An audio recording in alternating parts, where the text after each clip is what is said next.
They call it the dead stretch. The grizzled old-timer on the stool beside me in the diner said, a sun-beaten John Deere cap pitched slightly on his whiskered head. He punctuated this with a slurp of coffee, which he drank like a dog takes water, lifting the steaming mug to his lips for his tongue to dart in and out like a shriveled worm, helping the Java into his leathery mouth. It was late. Too late to give a shit about the time, but well past dark. The diner's wraparound windows framed a wide lot bathed in the black of night and a drift of snow. Only by the glow of the truck stop's neon light, the night owl, refuel your tankers and your coffee cups, and the headlights of long haulers pulling in and out. I thanked God for all-night truck stops. The coffee tasted like cat piss, and the eggs weren't much better, but it was a glorious break from the endless hours corralling 80,000 pounds of long-haul truck across the country. The dead stretch? I asked, puzzled. I'd driven plenty of roads, most of them as empty and treacherous as my ex-wife, and they bore all manner of strange names taken from trucker colloquialism. But I had never heard of anything called the dead stretch. Yeah, the old-timer said through a mouthful of eggs. Cuts through the Ozarks like a good whore through a weak marriage. Empty road for 45, 50 miles. Just you and your hula girl in those mean woods far as the eye can see. But you keep aware, and you'll get through with no damn hitch. My usual route, a busy interstate which cut a fairly straight line across the state, was caught in a nasty blight of roadwork, detouring all would-be travelers elsewhere. I'd scoured my glovebox map for an alternative route, which wouldn't cost me more than an hour. That's when I found a little vein of road snaking through the Ozark Mountains, a shortcut which would, surprisingly, save me time. Not sure how I'd never noticed it on the map before. When I asked the fella sitting next to me at the diner if he'd ever done it, he cocked an eyebrow and told me its unofficial title. Why do they call it that? I questioned, avoiding using its nickname. I didn't like how it felt on my tongue, like the words were squirming insects scraping to get out. The dead stretch. Just one of those things. There's talk, sure. Always is talk about a place like this. You hear rumors, guys seeing something strange, hearing something strange. No other cars around. He's bound to see something just to make the time pass quicker. I guess it took from John Hattinger. He was a drunk and hit a patch of black ice one night. Jackknifed straight off the road, wrapped the nose of his bedbugger around a tree. They never found his body. Say he just blew right through the windshield. I shuddered at the thought, not only of shooting my truck off flat ground and blasting through the windshield like a rocket ship, but of driving a lone stretch of mountains with only ugly Missouri woods for company. You do best to find another route, Squirt. This time of year, frost, snow, and a hell of a dark breeds accidents like rabbits do more rabbits, the old-timer said with a smirk, his crooked smile filled with yellow mush. I had to get going. I could feel exhaustion's warm blanket settling in over my shoulders, and if I didn't leave this stool, I was afraid my tired ass would melt right into it, gluing me in place. I hesitated, not sure how to ask, not sure how to admit to myself and him that his word of warning had gotten to me. You know any other way through? He grinned. Sure do, sonny. After the old-timer gave me directions, I stepped out into the chill and pulled out my cell, surprised to see it was only 10:30. My little girl was a night owl like me and would still be up, so I gave her a ring. There was no doubt my ex-wife would blame me for keeping her awake, but the sound of my 9-year-old daughter's voice was worth the cost of admission. Daddy! Her voice filled my ear. I felt a smile pinching at my ears. Hey, weirdo, I said, and she giggled.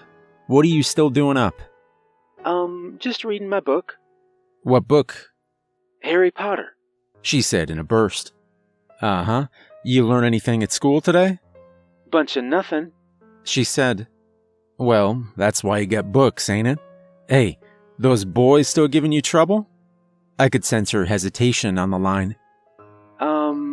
Honey, you tell me if you're getting crap, and I'll come to class and whoop some ass. Just say the word, honey. I'm there. I'm okay, I swear. All right, I said. And then I heard the murmured voice of my ex interrogating my daughter on who she was talking to. She said daddy, which brought my ex-wife no great pleasure. Honey, you there? She needs to go to bed, Carl. My ex-wife's derisive tone was not one of the things I missed about our marriage. 5 more minutes? No. I'll tell her you said goodnight. There was a click as the line went dead. I cursed and kicked snow. I should have pressed harder, should have done more. After all that's happened, I wish I'd just gotten to say goodbye to my little girl. 20 minutes later, I was on the road. A 6-lane highway with sparse traffic rolling by beneath my feet, the great beast of my truck humming gently as it carried me up the safer road the old-timer had recommended. I was making decent time and was ultimately glad I'd heeded his advice and avoided the dead stretch. I was behind an hour or two, but I always valued my safety over time. Speeding was never worth sparing some change on your clock. I felt good, tired, but good.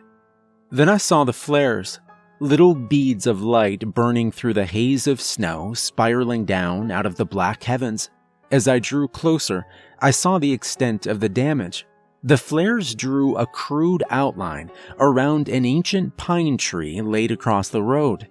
This massive obstruction blocked all 6 lanes of traffic, a snarl of roots dangling from one end, a spread of pine branches from the other.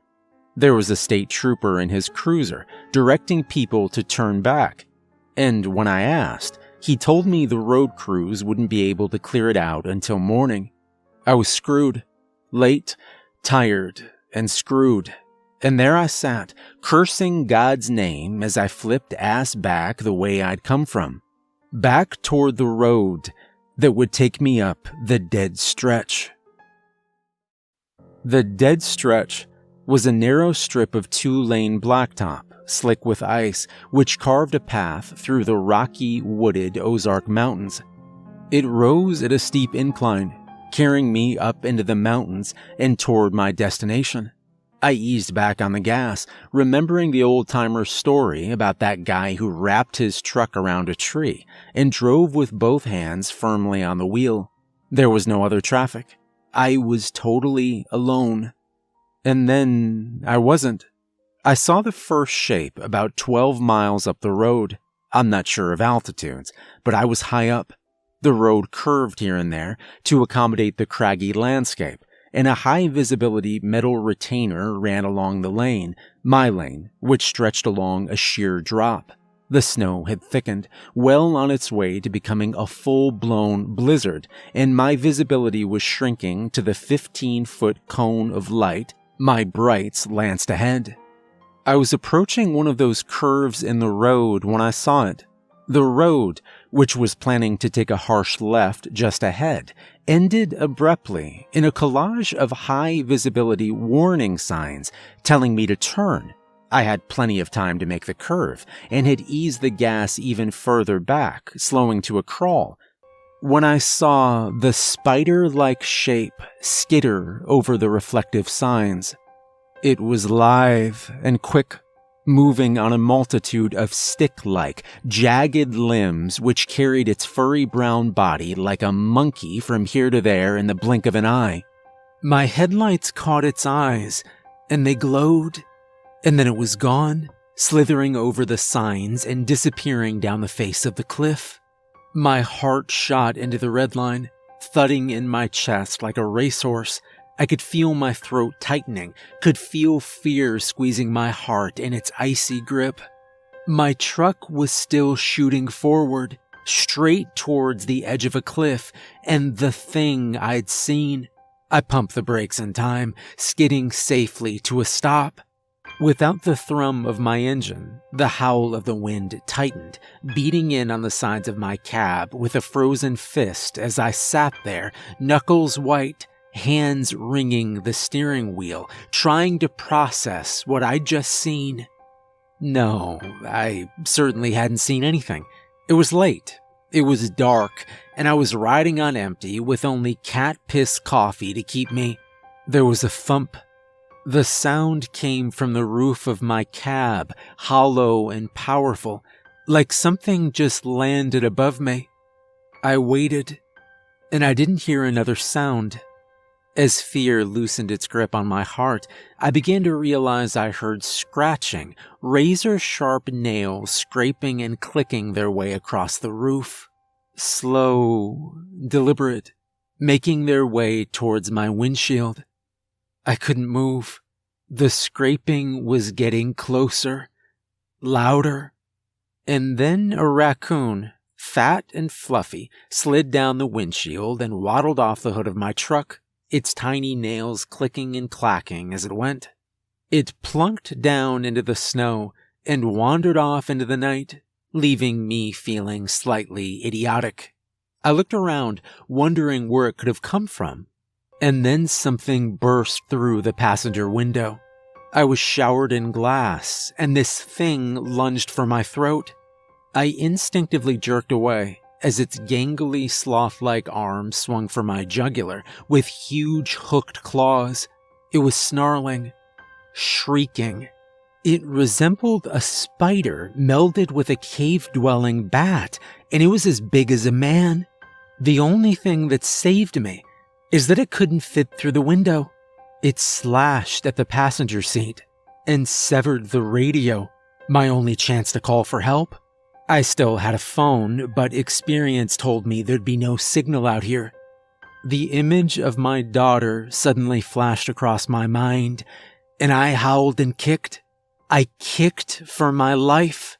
The powerful soles of my work boots pounded down on the spider bat with all the fury I could muster. The monster screamed and began slashing at my legs. One of those hooked claws caught my thigh and tore flesh from bone. It was my turn to scream. I kicked harder and harder, channeling everything into my feet, fighting through the agony as I booted for everything I was worth. I kicked and heard a sickening crunch, like stepping on broken glass, as the spider bat's face crumpled inward. The creature howled and withdrew into the storm, its hateful face glistening with black blood, its eyes bright, as it faded off into the swirling white noise. I threw my truck in gear and eased off down the road. I hit the turn as my speed picked up, slowly and surely urging my mechanical beast into a gallop. I fumbled out the map, unfurling it over the wheel, while I split my attention between the road ahead and trying to pinpoint exactly where I was on the map. I looked down at my leg and immediately regretted it. It was bad. I located myself on the map, and I realized I was only a quarter of the way through the dead stretch, and I was quickly approaching what us truckers sometimes call a hole in the wall. I was approaching a tunnel. As I got closer, I heard another shriek, and then another, and another. Soon, I could hear dozens of them like a band of wolves, and they were calling for me. As I approached the tunnel, which bored a 2-lane hole through the center of a tremendous mountain, I heard the shrieks getting closer. The denizens of the dead stretch were coming for me. I began to see them in my side mirrors, shapes, too many to count, racing along in an attempt to match speed with my truck, and they were gaining on me. Scores of them, like a thick stream of ants. I plowed forward up the road.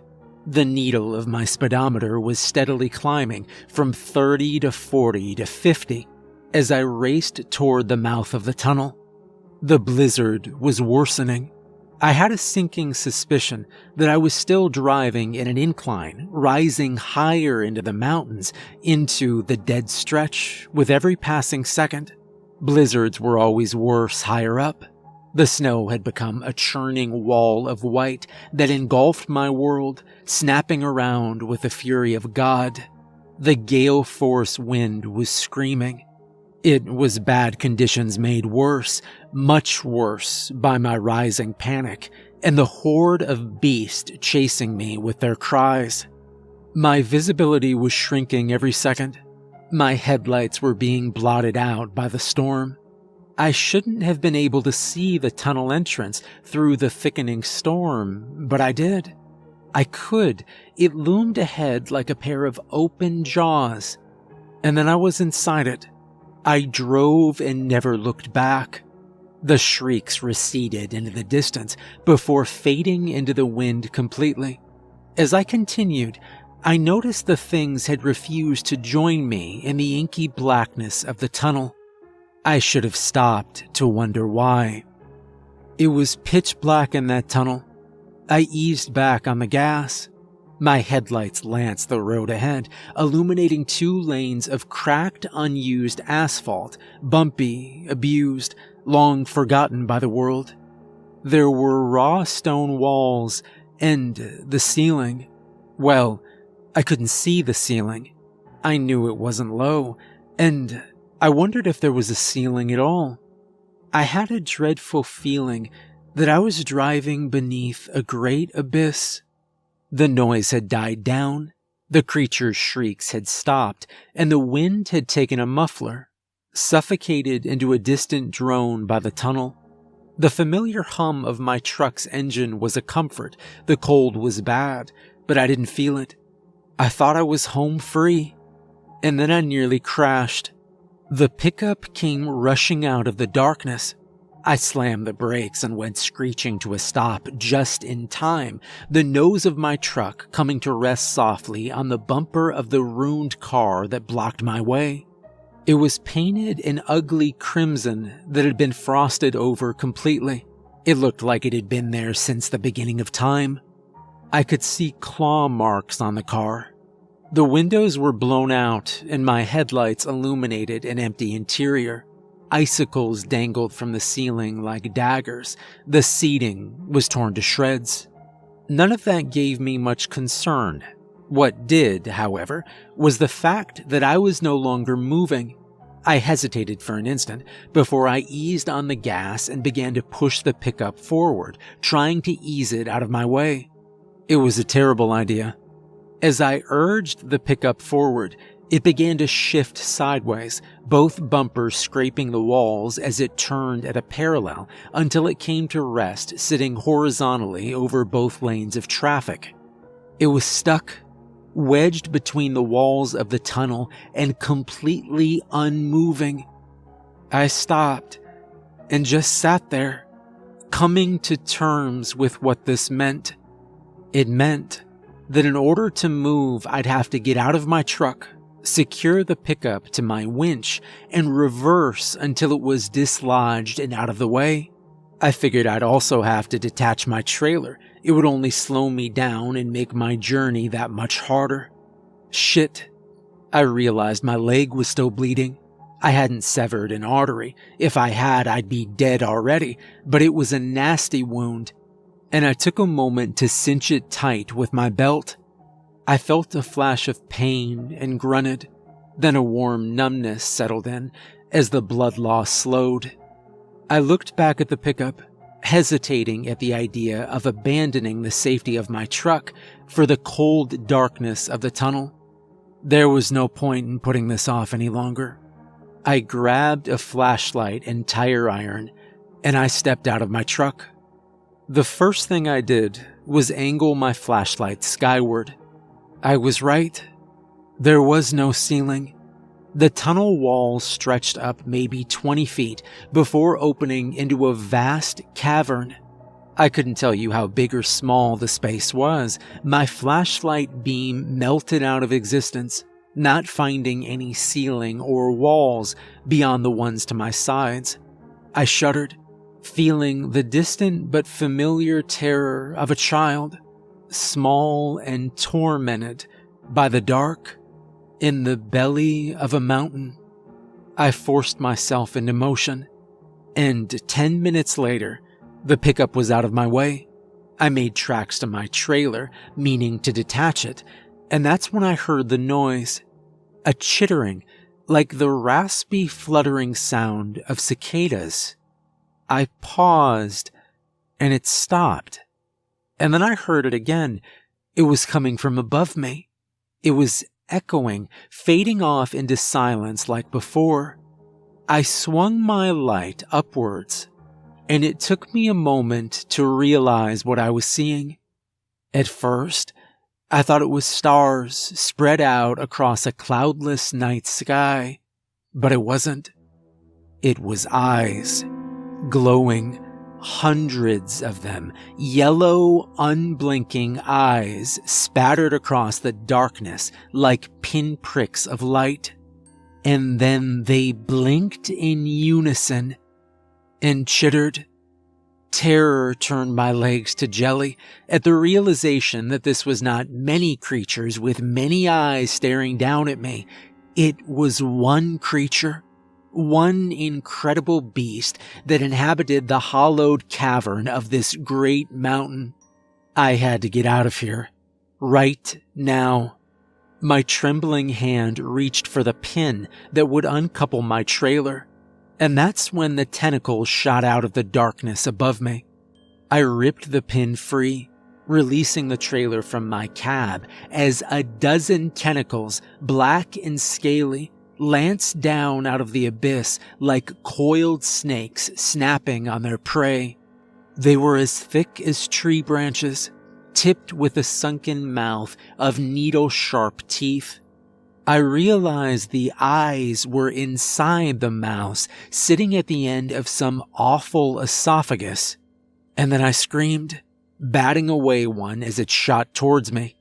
I lunged for the driver's side door, and I felt my feet go out from under me. I was barely able to pull myself up and into the cab.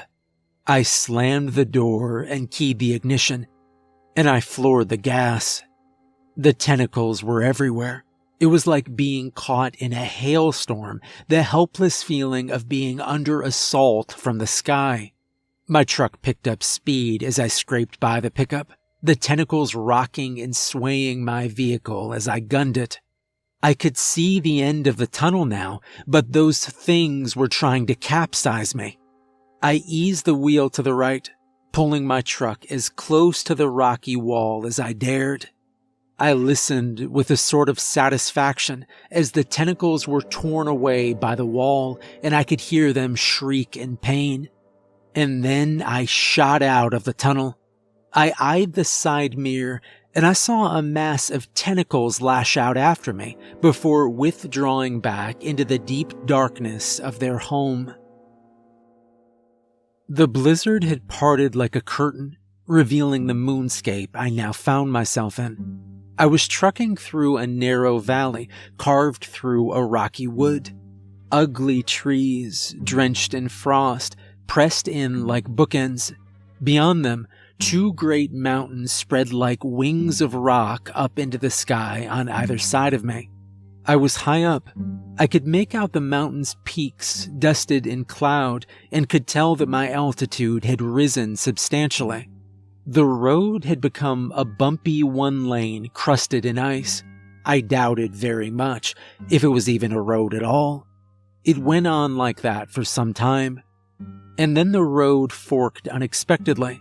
It split to the right through a narrow pass, and I saw a set of tracks in the snow, huge footprints dwindling off that way. The indentations conjured up images of a huge beast wading through a blizzard. What the hell could have made those? I thought to myself. To the left, the road continued on to an ancient bridge, steel and wood warped by weather, extending a finger of land across a vast cavern. I went left, toward the bridge, figuring it was a better bet.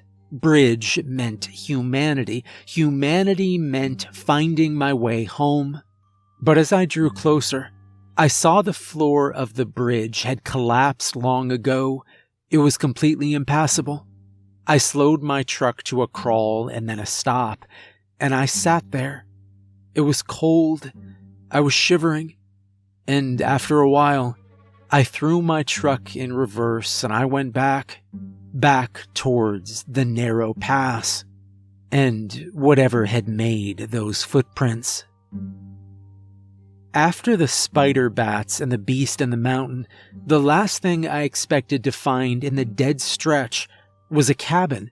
I'd been headed up the narrow pass for a long while, certain I'd get stuck. Rocky canyon walls eased in on either side, and there were a few points where I found myself very close to grating to a stop. I thought about those massive footprints I'd seen leading this way, and wondered what might come next. Surely something to rival the awfulness I'd encountered before. Surely something that would end me once and for all. But no. My truck crunched out of the narrow canyon, and I found myself at the base of a naked, snow-covered hill.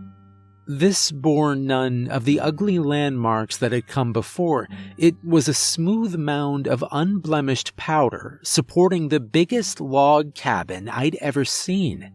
Smoke rose from the cabin's chimney, and I could see firelight through the windows. Warmth, I thought, and I nearly cried with joy. I don't remember driving up the hill, nor staggering from my truck and collapsing at the cabin's front door. But as soft curtains of darkness closed over my vision, I found myself curled up on a welcome mat the size of a dining table. It read, "Freezed to meet you." I remember thinking that was silly, before darkness swallowed me, and I thought no more. Warmth was a strange feeling. I'd awoken in the cabin, my leg bandaged, and for a terrible moment I felt like Alice after taking the drink me potion. The world around me was far too large. The cabin, too big for any human, was barren, lopsided, and built from hand. I was on a massive moldering couch in the main room, which was sparse and had little in the way of landmarks. There was a kitchen table and stew frothing in a dented pot over the raging flames of the hearth. There was a dark hallway which split off towards the bedrooms. I only glanced over at these for a moment because the biggest man in the world was sitting across from me. He must have stood, my God, 11 feet tall? Built like an old circus strongman with a head of wild white hair. His cheeks were rugged and snow-whipped, and frizzy white mutton chops shot out at weird angles from a face cut from granite. Big tufts of coarse, snowy hair sprouted from the cuffs of his patchworked flannel, which produced thick hands the size of catcher's mitts. There was only one thing I thought to ask. "Are you Santa Claus?" For a second, I thought he might have been. "No," he answered. "I'm a Yeti." He could have been a man. When he spoke, it was slow and deliberate, and I saw big square teeth, except for the canines, which were hooked fangs tucked into fat pink gums. He moved deftly, which was oddly unbefitting of a man of his size, of a thing of his size, rather. And then he poured me a bowl of the best tasting stew I'd ever had, and he sat down, and we talked. What is this? This is delicious," I said, swallowing a mouthful of the thick, hot stew. "Snow elk stew," he replied. "They come through in herds, fewer and fewer." And then he told me the history of his people, and I listened in silence as he spoke of the village of Yetis who'd once ruled this side of the mountain and how they were no more. All gone now, he said. I'm the last, and soon I will join them, frozen bones entombed in ice. I asked him of the creatures I'd encountered, and for the first time he seemed to tense up, giving a vague reply. I asked for his name. You couldn't pronounce it, he said. He didn't ask for mine. We talked more, and something felt off.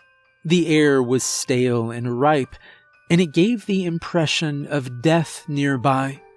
He was aloof, and at first I attributed that to his nature, but the longer we spoke, the more I suspected he was hiding something.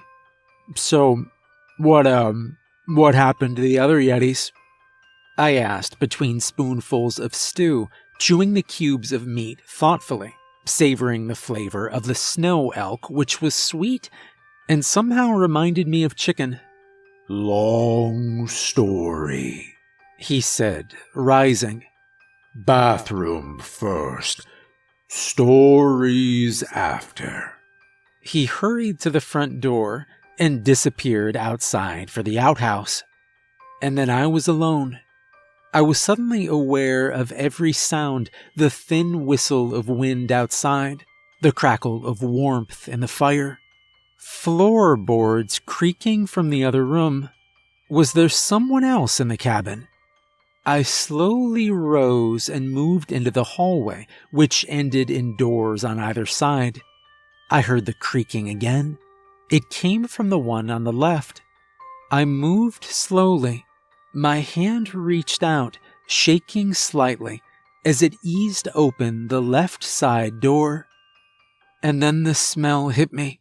The hot stench of rot, thick and suffocating. I coughed, and a great cloud of frost plumed from my lips, obscuring my field of view. When it cleared, I saw meat. 24 skinned slabs dangled from meat hooks, all muscle and fat, and bone, dripping blood which pooled in a sticky layer on the floor.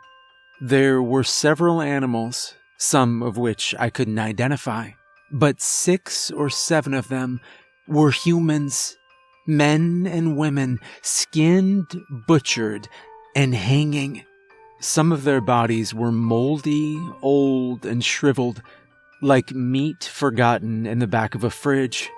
I saw a man missing his thigh and left arm, a woman with no head, and I felt the human being stew churn in my stomach. And then a huge shadow swallowed me. I would have let you go, the Yeti said, the air turning hot as he moved closer. I have enough to last winter. I turned to look at him and was met with the back of his hand. I crumbled into darkness before I could even scream. I was floating when I woke up, and my shoulder was on fire. There was a meat hook driven through it, and I was dangling with the corpses of those who'd come before me. The steady throb of my flesh, with a cold metal barb forced through it, was unbearable. I bit my tongue so I wouldn't scream. I squeezed my eyes clear, and I looked around. The room was cramped and square, and through the human ornaments, I could see part of a grimy butcher's block against one wall. A cleaver, with a blade the size of a laptop computer, was jutting up from the wood.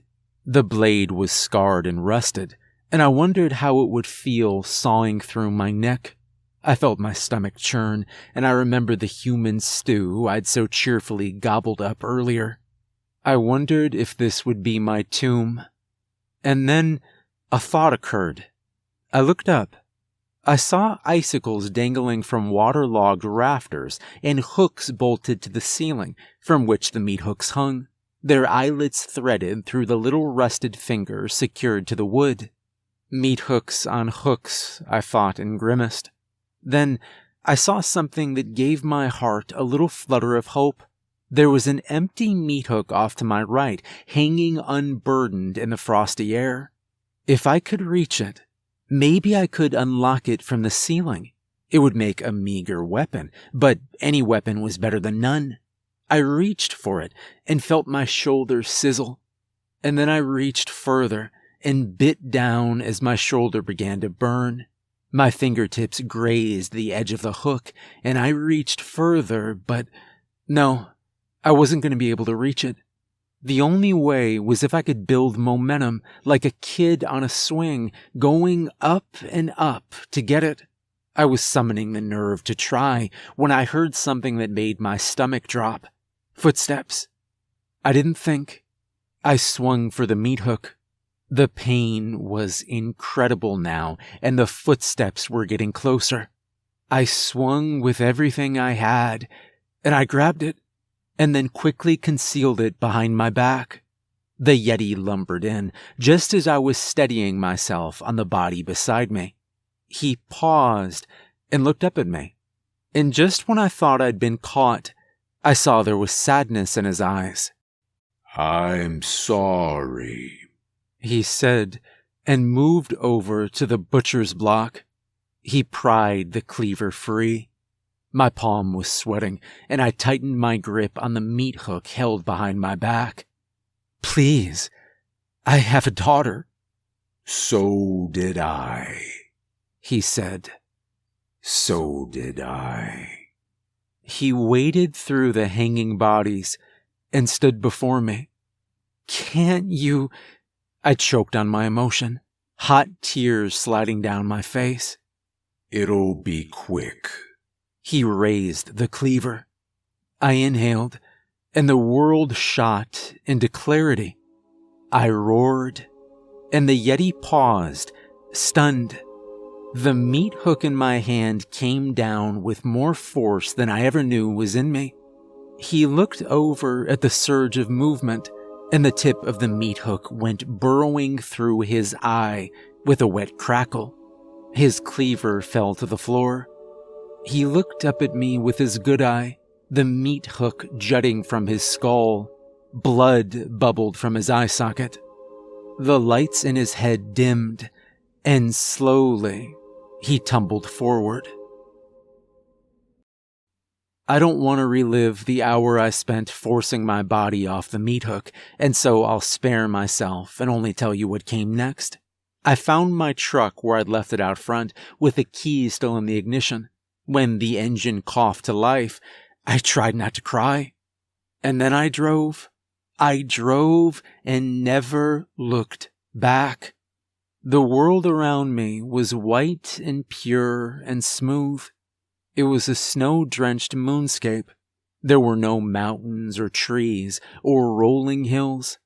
The sky was pure and black, with only an icy moon to cast my world in silver. I drove this way for a while. And then the highway came. Just like that. 2 lanes of smooth asphalt began in the snow and didn't end until I found myself on the other side of the dead stretch. The landscape changed slowly. Growing trees, mountains, and the twinkling lights of towns. I didn't see any of it. My hands were frozen to the wheel. My eyes were frozen on the road. And I was covered in my own blood. I must have blacked out. I woke up in heaven, a sterile, white heaven. It was a hospital room, but as a man who'd lived through what I had, it might as well have been heaven. It's been a long and painful recovery. My leg aches day and night. My mind does too. I still dream about the dead stretch. I can only hope that time slowly burns that away, like a night fog under the first light of dawn. But I made it through, and I got to see my daughter's face again. She visited me today.